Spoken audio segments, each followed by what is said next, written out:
नमस्कार। आज हम बात करने वाले हैं संसाधन और विकास के बारे में।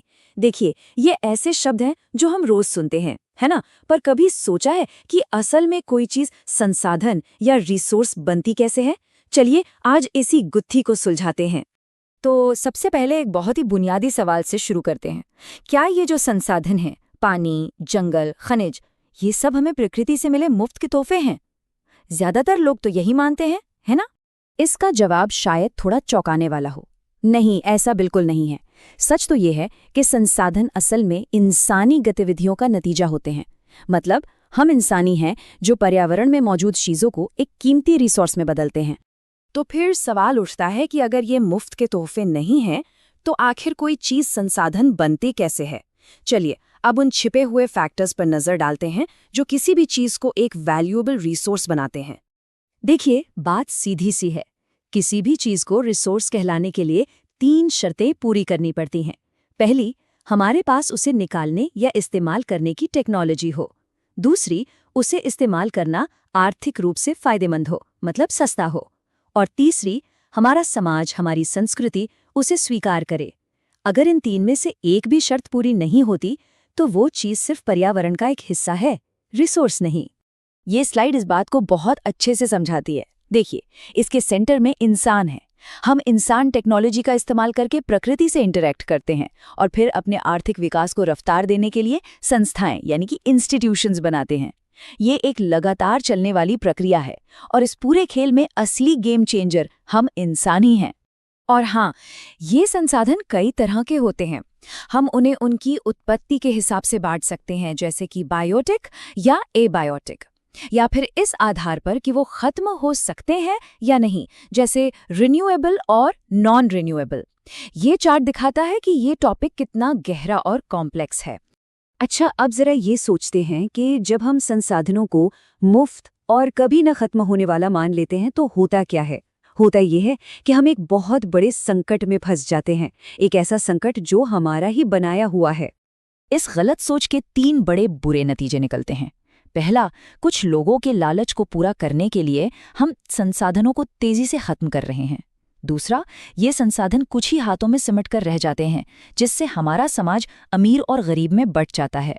और आखिर में इसी अंधाधुंध इस्तेमाल की वजह से ग्लोबल वार्मिंग, जमीन का बंजर होना और प्रदूषण जैसे बड़े बड़े संकट खड़े हो जाते हैं। इस अंधाधुंध इस्तेमाल का असर हमारी जमीन पर साफ साफ दिखता है, खासकर भारत में। इसे समझने के लिए एक आंकड़ा देखते हैं। भारत की 43% जमीन मैदानी इलाका है। यही वो जमीन है जो हमारी खेती और इंडस्ट्री को सपोर्ट करती है, और सच कहें तो यही हमारी अर्थव्यवस्था की रीढ़ है। लेकिन इस विकास की कीमत भी है। हमारी नेशनल फॉरेस्ट पॉलिसी कहती है कि पर्यावरण का संतुलन बनाए रखने के लिए देश में कम से कम 33% हिस्से पर जंगल होने चाहिए, और हम इस टारगेट से काफी पीछे हैं। ये दिखाता है कि हमारी जमीन पर दबाव कितना ज्यादा बढ़ गया है। तो संदेश बिल्कुल साफ है और बहुत जरूरी भी। अगर हम इसी तरह चलते रहे तो हमारे प्लैनेट का भविष्य सच में खतरे में है। हमें तुरंत एक नई सोच, एक नए रास्ते की जरूरत है। तो सवाल ये है कि हम इस रास्ते को बदले कैसे? इसका जवाब है प्लानिंग में, और एक अलग तरह के डेवलपमेंट मॉडल में। एक ऐसा मॉडल जो सस्टेनेबल हो, यानी टिकाऊ हो। इसी को कहते हैं सस्टेनेबल डेवलपमेंट या सतत पोषणीय विकास। ये कॉन्सेप्ट ब्रुंडलैंड कमीशन रिपोर्ट से आया था। इसका सीधा सा मतलब है कि डेवलपमेंट ऐसा हो जिससे पर्यावरण को कोई नुकसान न पहुंचे और साथ ही आने वाली पीढ़ियों की जरूरतों से भी कोई समझौता ना हो।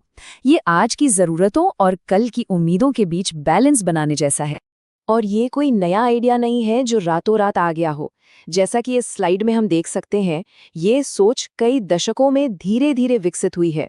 1968 में क्लब ऑफ रोम से इसकी शुरुआत हुई, और फिर 1992 में ऐतिहासिक रियो अर्थ समिट तक दुनिया धीरे धीरे इस चुनौती को लेकर जागरूक हुई। भारत जैसे बड़े देश में रिसोर्स प्लानिंग बहुत ज्यादा जरूरी हो जाती है। ये एक कॉम्प्लेक्स प्रोसेस है, लेकिन इसे हम 3 आसान स्टेप्स में समझ सकते हैं।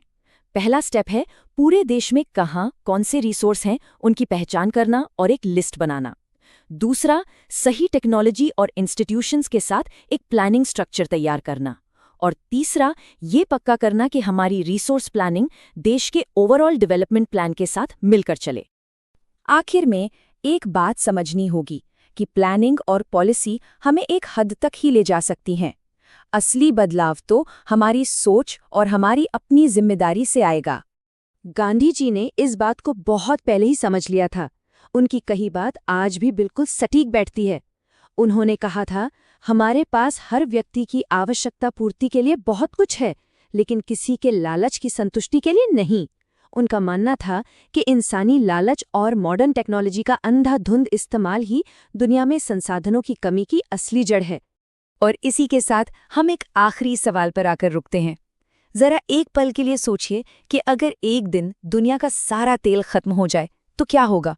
हमारे ट्रांसपोर्टेशन का, हमारी इंडस्ट्रीज का, हमारी रोजमर्रा की जिंदगी का क्या होगा? ये एक ऐसा सवाल है जो हमें अपने भविष्य के बारे में गंभीरता से सोचने पर मजबूर करता है। जुड़ने के लिए धन्यवाद।